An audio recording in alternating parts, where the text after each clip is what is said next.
സ്നേഹത്തൂതുമായി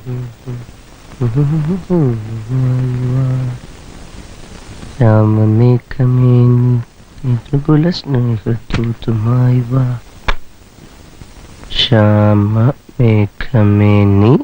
ഇതുകുല സ്നേഹത്തൂതുമായി.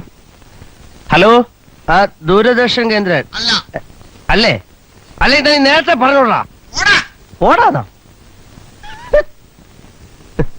അത് ശരി, wrong number വിളിച്ച. ശ്യാമമേഘമേ നീ യദുകുല സ്നേഹത്തൂതുമായി വാ. ഹലോ, ദൂരദർശൻ കേന്ദ്രല്ലേ? അതെ, എനിക്ക് ഒരു ഉപകാരം ചെയ്യണം. ഇന്ന് വൈകിട്ട് 8 മണിക്ക് TV-യിൽ ഒരു പെൺകുട്ടി ഒരു പാട്ട് പാടിയില്ലേ? ശ്യാമമേഘമേ വാ യദുകുല. അതെ, രാധിക. ആ കുട്ടിയുടെ അഡ്രസ് ഒന്ന് വേണം. സോറി. അതെന്ത് സോറി ആശാനെ? അതെ, ഹലോ, എനിക്ക് അഭിനന്ദനം അറിയിക്കാന്. അത് പ്രതികരണത്തിൽ ചോദിച്ചാൽ മതി. എനിക്ക് പ്രതികരണത്തിൽ കൂടെ അറിയിച്ചാൽ പോരാ, നേരിട്ട് അറിയിക്കണം. ഞാൻ ആരാന്നോ? എടോ, ഒരു ഇന്ത്യൻ പൗരൻ എന്ന നിലയിൽ അതിന്റെ മൗലികാവകാശ എനിക്ക് നേരിട്ട് അറിയിക്കണം. അതിന്റെ അഡ്രസ് കല്യാണം കഴിക്കാനാണോ? കല്യാണം കഴിക്കാൻ തന്നെ. തനിക്ക് എങ്ങനെ മനസ്സിലായി? കല്യാണം കഴിക്കാൻ തന്നെടാ. താൻ കൂടുതൽ വായൊന്നും അടിക്കണ്ട. താൻ ആ പരിപാടി ഇടയ്ക്ക് കട്ടായപ്പോയതിനെ കുറിച്ച് എന്ത് പറയുന്നു? ഞാൻ ആരാന്നോ?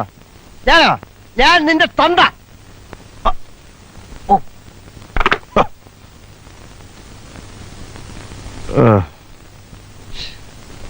വളരെ മോശമായിപ്പോയി. അയാളുടെ തന്തയ്ക്കൊക്കെ പറയാന്ന് പറഞ്ഞ, പക്ഷെ അയാൾ എന്നോട് അങ്ങനെ പറഞ്ഞോണ്ടല്ലേ മോശമായിപ്പോയി. നീ ഇപ്പൊ വിളിച്ച് സോറി പറഞ്ഞേക്കാം. അയാളുടെ തന്തയ്ക്കൊക്കെ പറയാന്ന് പറഞ്ഞ. ഹലോ, ദൂരദർശൻ കേന്ദ്രല്ലേ? ഇപ്പോഴേ ഒരാള് വിളിച്ച് തന്റെ തന്തയ്ക്ക് പറഞ്ഞില്ലേ? അത് ആരാണെന്ന് തനിക്ക് അറിയോ?